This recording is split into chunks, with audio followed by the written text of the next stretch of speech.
What if I told you that most people are losing thousands of dollars every single year, simply because they don't know whether to pay off their debt or start investing? The wrong choice could literally cost you decades of wealth, and the answer is not what your parents probably told you. You're probably stuck in this exact spot right now, aren't you? On one hand, you have debt hanging over your head. It feels like a leaky bucket, draining your money every single month with interest payments. On the other hand, you hear everyone talking about investing and how it's the key to building wealth and retiring comfortably. It's like a seed that can grow into a giant money tree. And then there's savings, which is supposed to be your financial safety net. All these choices pull you in different directions. Your emotions are screaming at you. Fear of debt makes you want to throw every penny at it. But the fear of missing out on investment growth makes you want to jump into the market. It's a paralyzing decision. Here's the hard truth. Choosing either extreme paying only debt or only investing can completely ruin your finances. So how do you solve this puzzle? Let's first figure out when it's absolutely critical to focus on your debt. The answer lies in the numbers, not your feelings. Do you have any debt with an interest rate over 15%? I'm talking about things like credit cards, which in 2024 are averaging over 21% interest.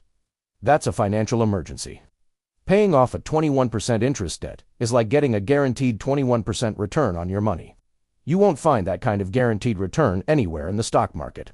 So, if your debt has an interest rate that high, it's a 5-alarm fire. Put it out first. Another sign to prioritize debt is if you're juggling multiple high balances. Are you making minimum payments on several credit cards or loans at once? This is incredibly stressful and can make you feel like you're drowning.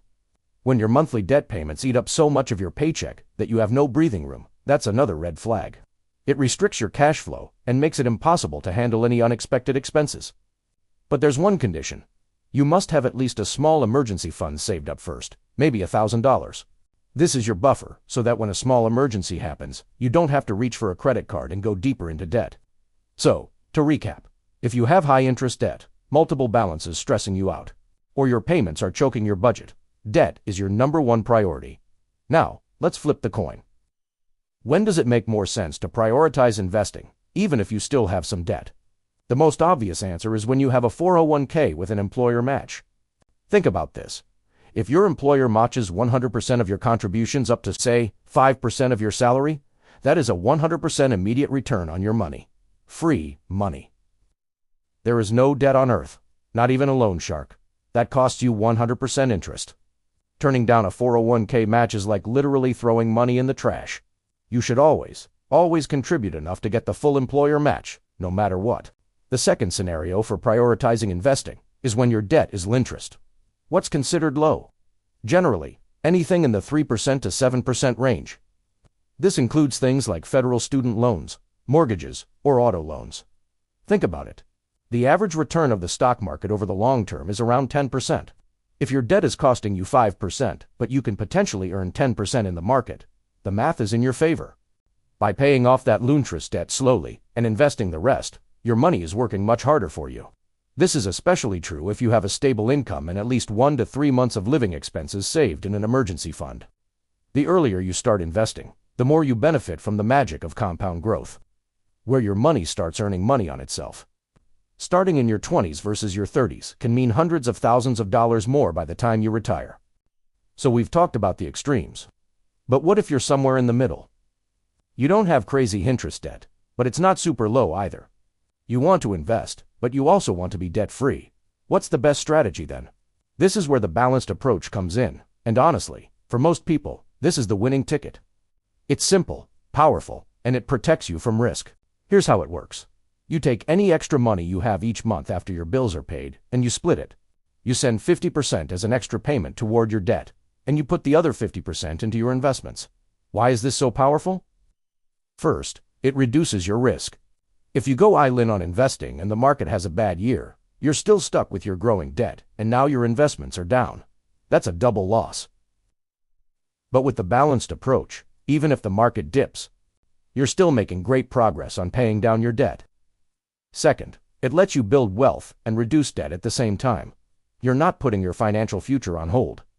You get the psychological win of seeing your debt balances go down, while also getting the financial win of seeing your investment portfolio grow. It's the best of both worlds.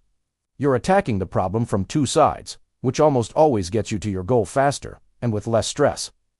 This is the strategy that builds sustainable, long-term wealth without keeping you up at night. Let's make this real with an example. Imagine you find an extra $300 in your budget every month. You have a $10,000 credit card debt at 18% interest, and you also want to start investing.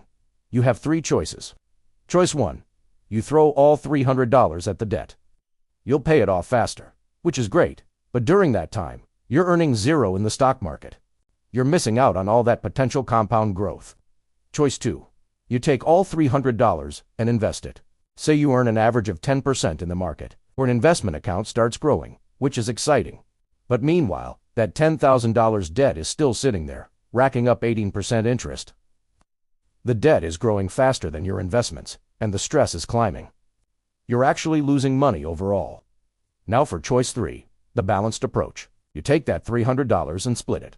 You send an extra $150 to your high-interest debt, and you invest the other $150. What happens here?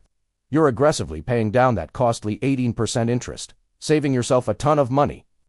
At the same time, your investment account is starting to grow and compound. You're getting a guaranteed 18% return on the money you're using for debt, and a potential 10% return on the money you're investing. You're getting both security and growth. You're paying down the bad debt while building up good assets. In nearly every scenario, this balanced approach wins.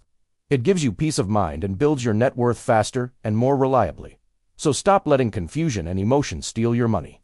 The decision of whether to pay debt or invest isn't about what feels right. It's about simple math. Do the math for your own situation. If your debt is over 15%, attack it. If you have a 401k match, take it. For everything else in between, split it. Split smart, grow fast, and take control of your financial future, starting today.